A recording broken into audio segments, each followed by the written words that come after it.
Learners, welcome to my channel Study Buzz. Today we will discuss the topic cost of capital. It is a chapter from the book Financial Management और ये बहुत important chapter है, इससे question exam में आता ही आता है। तो सबसे पहले हम समझते हैं कैपिटल का मतलब क्या होता है। कैपिटल क्या होती है? जो एक कंपनी बिजनेस में इन्वेस्ट करती है। तो कॉस्ट ऑफ कैपिटल का मतलब क्या होता है? जो कैपिटल कंपनी बिजनेस में इन्वेस्ट करती है उस पर जो कॉस्ट आती है वही कॉस्ट ऑफ कैपिटल होती है। तो कैपिटल एक कंपनी खुद से तो इन्वेस्ट कर नहीं सकती कि उसके पास इतना पैसा तो होता नहीं है, तो उसे कैपिटल मार्केट से इकट्ठी करनी पड़ती है। तो वो होते हैं मार्केट फंड्स, और मार्केट में कौन होते हैं? इन्वेस्टर्स। तो इन्वेस्टर्स जो होते हैं वो डिफरेंट सोर्सेज में इन्वेस्ट करते हैं, लाइक इक्विटी शेयर्स, डिबेंचर्स और प्रेफरेंस शेयर्स, और एक होता है लोन। तो हम इक्विटी शेयर्स पे कंपनी क्या प्रोवाइड करवाती है? डिविडेंड। डिवेंचर्स पे कंपनी क्या देती है? इंटरेस्ट। प्रेफरेंस शेयर्स पे कंपनी प्रोवाइड कराती है प्रेफरेंस डिविडेंड, और लोन पे भी कंपनी क्या देती है? इंटरेस्ट। तो कंपनी जो डिफरेंट सोर्सेज के जो इन्वेस्टर्स होते हैं इनको एक मिनिमम रिटर्न प्रोवाइड करवाती है, तो वही minimum return cost of capital होता है।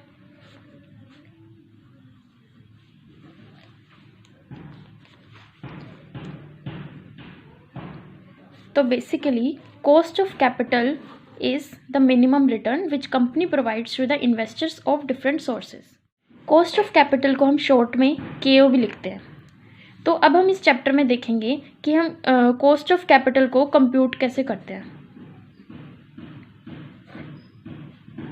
कॉस्ट ऑफ कैपिटल का कंप्यूटेशन देखेंगे, मतलब कि डिफरेंट सोर्सेज को कैसे कंप्यूट करते हैं। तो अब हम देखेंगे कॉस्ट ऑफ इक्विटी कैसे निकालते हैं। सबसे पहले कॉस्ट ऑफ इक्विटी, इसको हम शॉर्ट फॉर्म में KE भी बोलते हैं। तो KE is equals to D1 upon में P0 प्लस G। हमने पहले भी पढ़ा है कि इक्विटी शेयर्स पे कंपनी डिविडेंड देती है, ठीक है। तो D1 क्या होता है? Expected dividend.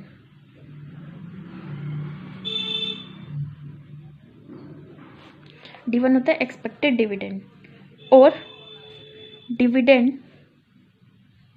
At the end.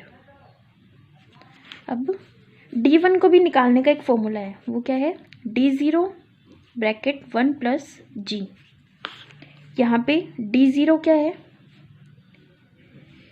Current dividend,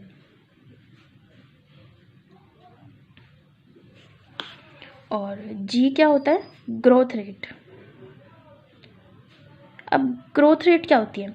company जो इन्वेस्टर्स को डिविडेंड देती है, तो हर एक इन्वेस्टर चाहता है कि कंपनी जितनी बार भी उसको डिविडेंड प्रोवाइड कराए हर बार उसको थोड़ा इंक्रीज करके डिविडेंड दे।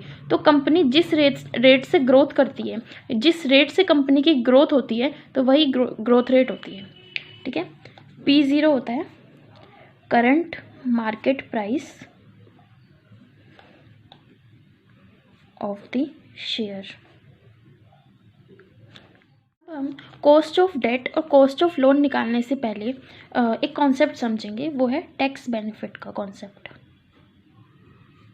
टैक्स बेनिफिट क्या होता है? सपोज करो कंपनी ने 10% डिबेंचर्स इशू करे हैं, 10% डिबेंचर्स इशू करे हैं 1 लाख रुपीज़ के, ओके। अब उस पर कंपनी का इंटरेस्ट कितना हो जाएगा? 1 लाख पे 10% से 10,000 रुपीज़। अब कंपनी को टैक्स पे करना है 30% की रेट से, ठीक है। अब कंपनी P&L अकाउंट में क्या दिखाएगी? कंपनी की इनकम हुई है सपोज 8 लाख रुपीज़ की, कंपनी ने इंटरेस्ट कितने रुपीज़ का पे करा है? 10,000 रुपीज़ का। तो कंपनी को नेट प्रॉफिट कितने रुपीज़ का हुआ? 79 को नेट प्रॉफिट हुआ है 7,90,000 का, टोटल 8 लाख।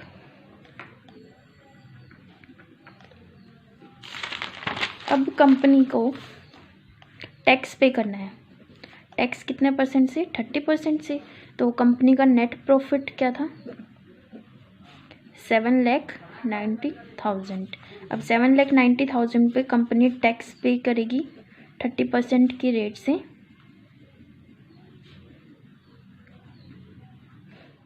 वैल्यू आ जाएगी 2,37,000। अब एक तरफ लेते कि सपोज कंपनी ने डिबेंचर्स इशू करे हैं 1 लाख के, ये सेकंड केस है, ठीक है। कंपनी डिबेंचर्स इशू करे पर कंपनी इस पर इंटरेस्ट पे नहीं करेगी, कंपनी को इस पर इंटरेस्ट पे नहीं करना, तो कंपनी का यही नेट प्रॉफिट हो जाएगा। P&L अकाउंट में जो इनकम हुई है, सपोज इनकम हुई है कंपनी को 80,000 की, 8 लाख की, तो कंपनी को नेट प्रॉफिट भी हो जाएगा कितने का? 8 लाख का। तो अब कंपनी जब टैक्स पे करेगी तो कंपनी 8 लाख पे ही टैक्स पे करेगी 30% की रेट से।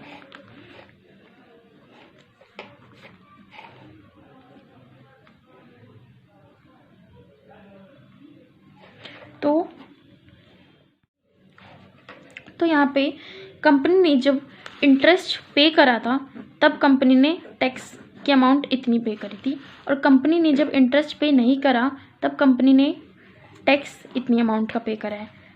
तो कंपनी को टैक्स कितने रुपीस का बेनिफिट हुआ है?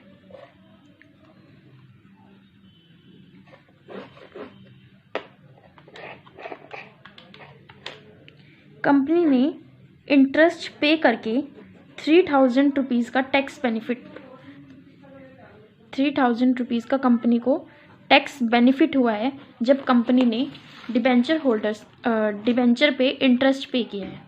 कि जब भी कंपनी डिबेंचर्स इशू करती है तो कंपनी को इंटरेस्ट पे करना पड़ता है और उस पर कंपनी को टैक्स बेनिफिट मिलता है, क्योंकि कंपनी को टैक्स में रिलैक्सेशन मिल गई 3,000 रुपीज़ से, जो कि कंपनी को इंटरेस्ट जो कि कंपनी ने जब इंटरेस्ट नहीं पे किया था तो कंपनी को टैक्स ज़्यादा पे करना पड़ा था 3,000 रुपीज़ से एक्सेस। हम देखेंगे नेक्स्ट कॉस्ट ऑफ लोन, ठीक है। इसको हम शॉर्ट में KL भी लिखते हैं। तो KL is equals to interest, जैसे मैंने आपको बताया था कि लोन पे कंपनी इंटरेस्ट पे करती है, तो इंटरेस्ट 1 माइनस टैक्स, क्योंकि कंपनी को इसमें टैक्स बेनिफिट होता है टैक्स, तो कंपनी यहाँ पे 1 माइनस, तो फॉर्मूले में यहाँ पे हम 1 माइनस टैक्स करेंगे। अब थर्ड क्या है? Cost of debt, KD। अब डेट दो टाइप्स के होते हैं, एक होता है इररिडीमेबल डेट, एक होता है redeemable date.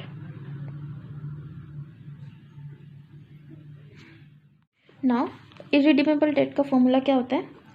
KD is equals to interest 1 minus tax divide by NP। अब यहाँ पे NP क्या होता है? Net proceeds. अब हम देखेंगे नेट प्रोसीड्स का मतलब क्या होता है। अब कंपनी जब डिबेंचर्स इशू करते हैं तो ये तो नहीं ना कि मार्केट में सबको पता चल जाता है कि कंपनी ने डिबेंचर्स इशू करे हैं तो परचेज कर लेते हैं। तो कंपनी को मार्केट में एडवर्टाइज करने के लिए कुछ एक्सपेंसेस करने होते हैं, जैसे एडवर्टाइजमेंट एक्सपेंसेस, जो भी कंपनी को ब्रोकरेज वगैरह, अंडर राइटर्स वगैरह को जितने भी पेमेंट करनी होती है तो वो सारे एक्सपेंसेस होते हैं कंपनी के, तो वो सारे एडवर्टाइजमेंट एक्सपेंसेस वगैरह में इंक्लूड हो जाते हैं।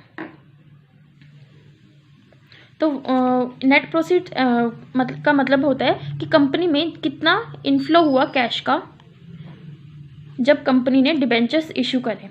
तो इसका एक फॉर्मूला होता है नेट प्रोसीड्स का, face value plus premium minus discount minus flotation cost. Net proceeds को हम B0 भी लिखते हैं, ठीक है। अब हम देखते हैं रिडीमेबल डिबेंचर्स का फॉर्मूला।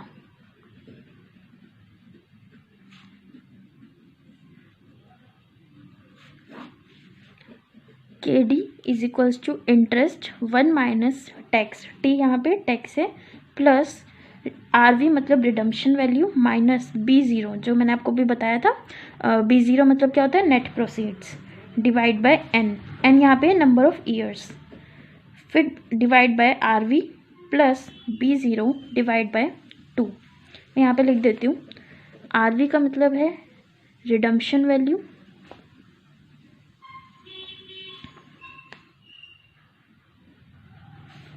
B0 का मतलब है नेट प्रोसीड्स, इसका मैंने आपको फॉर्मूला बता ही दिया था नेट प्रोसीड्स कैसे फाइंड आउट करते हैं, और यहाँ पे कुछ और अलग टर्म है, n is equals to number of years. Last बचा है प्रेफरेंस शेयर, प्रेफरेंस शेयर्स की कॉस्ट ऑफ कैपिटल। अब कॉस्ट ऑफ प्रेफरेंस शेयर्स, इसको हम शॉर्ट में KP भी लिखते हैं, ठीक है। तो इसका फॉर्मूला क्या, ये भी दो टाइप्स के होते हैं, एक होता है इररिडीमेबल प्रेफरेंस शेयर्स,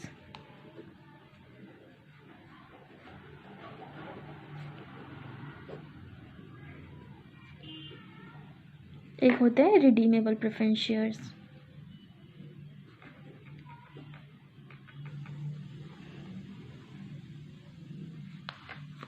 ठीक है, इररिडीमेबल का फॉर्मूला क्या होता है, KP is equals to preference dividend divide by P0।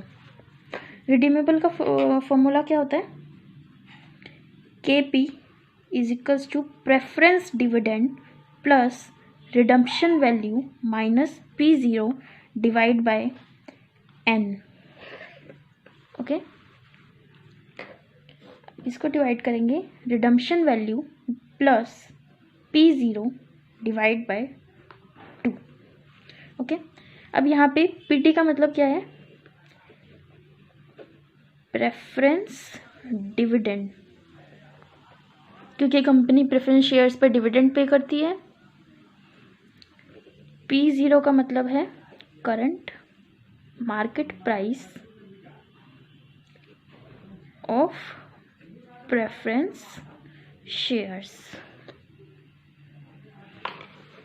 यहाँ पे RV का मतलब मैं आपको बताया था रिडम्पशन वैल्यू डिबेंचर्स के केस में,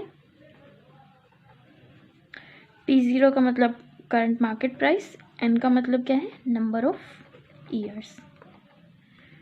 तो बस कॉस्ट ऑफ कैपिटल में इन्हीं सब फॉर्मूला का यूज़ आएगा, और अब हम आगे नेक्स्ट वीडियो में इन सभी फॉर्मूलों से सभी डिफरेंट सोर्सेज के कॉस्ट को कैसे फाइंड आउट करते हैं उन सभी पे न्यूमेरिकल्स करेंगे। So stay tuned, thank you for watching.